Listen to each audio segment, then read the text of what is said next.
Developing now, federal investigators are on the scene of the deadly plane crash in Statesville. They say they don't know who was piloting the plane when it went down. And we broke into programming 2 hours ago as the NTSB gave their first update. This is the beginning of a very long process, and we will not jump to any conclusions. We do not assign blame. We know those on board were deeply rooted in this community. They did say among the 7 people on board, 3 of them had a pilot's license. FAA records say that NASCAR driver Greg Biffle, as well as father and son Dennis and Jack Dutton, had the license. Craig Wadsworth, a motor coach driver in the NASCAR community, was also on that plane, along with the Biffle's wife and their 2 children, and no one survived.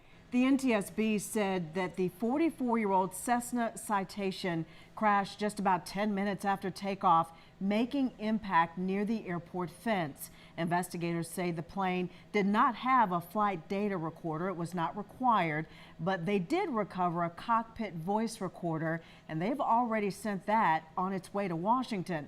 The NTSB has a team of 16 experts in our area on the ground working on this investigation.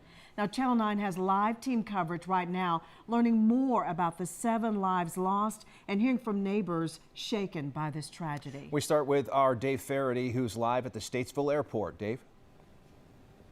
Scott, we have seen more than a dozen investigators with NTSB out here at the airport. Behind me, off in the distance, you can see the crash scene. Earlier today, I saw them taking photographs, taking measurements. I also saw them cross the roadway here. NTSB spoke about how the plane went down before it actually reached the airport, hitting trees and hitting other things. They also went over to this golf course over here that you see, and they collected evidence there off in the distance.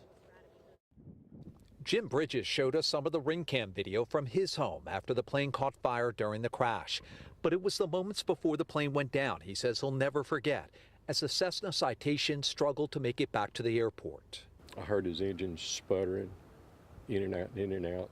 And in the next instance, I heard the big explosion and the crash. The Highway Patrol says 7 people died in the crash, including former NASCAR driver Greg Biffle and his family. According to the NTSB, the plane had taken off at 10:05 from Statesville Regional Airport and crashed 9 minutes later near the end of the runway. This man, who asked we not show his face, was taking the trash out when he heard the plane right behind his home. It sounded weird because I hear him all the time. And then I also heard it hit something in a drawn out couple of thuds. NTSB investigators went out on the golf course and photographed one of the approach lights near the end of the runway that was damaged. Along Old Airport Road, fans of Greg Biffle stopped to remember the driver who helped others during Helene. It's a tragedy that young children involved. I was a close friend of him on Facebook and some YouTube. Greg was a good fella. He's going to be missed. And you're looking at live pictures of the crash scene right now. I count about a half a dozen of those investigators still out here after starting before 10 o'clock this morning. They've been out here collecting evidence since then. I was told that they recovered the cockpit voice recorder during some of their investigation out here today. NTSB says in about a month they'll have a preliminary report, and then they anticipate having the full report after the next 12 months to 18 months. Reporting live from Statesville, I'm Dave Faraday, Channel 9 Eyewitness News. All right, Dave, thank you. And new tonight, we are hearing from friends of Cristina Biffle, the wife, a mother, and real estate agent. Today, Channel 9's Joe Bruno spoke with one of her former clients, and he continues our team coverage. Joe? Well, here in downtown Mooresville, people are putting flowers and tributes to not just Greg Biffle, but also his wife, Cristina Biffle, where there is a photo inside that memorial. She was more than just Greg Biffle's wife. She was a passionate mother and friend. She was gifted at what she did. She was a licensed realtor in 4 states and D.C. And one of her former clients tells me it was more than just a realtor and a person trying to buy a home. It was a deeper bond and a lifetime of friendship. She answered all my like my hundreds of questions I asked. When Sean Stevens was ready to buy his first townhome, he turned to Cristina Biffle for help. She was just very talented, very passionate about everything she did. She was an entrepreneur, a realtor, a mother. She wore so many hats. It was just very impressive. She was named to the 30 under 30 list by the National Association of Realtors.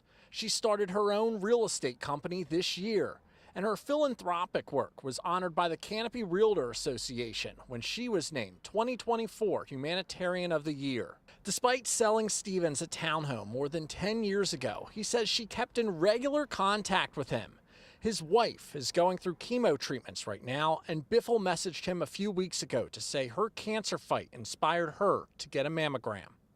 I know how popular she is in the real estate market. She has hundreds of clients, and the fact that she still followed up around the holidays, would send us something, it was just really cool.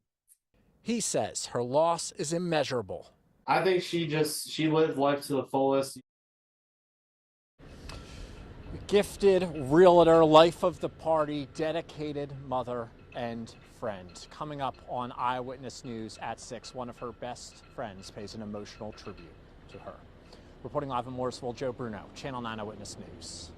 Now, 3 others were on board the plane with the Biffle family: Craig Wadsworth, Dennis Dutton, and his son, Jack. Jack was a student at Auburn University, and his friends say that he too was full of life. I think it was honestly just his personality. He kind of loved everybody and was just so welcoming to everyone he met, and he kind of just made you feel so seen. He made me feel like I was something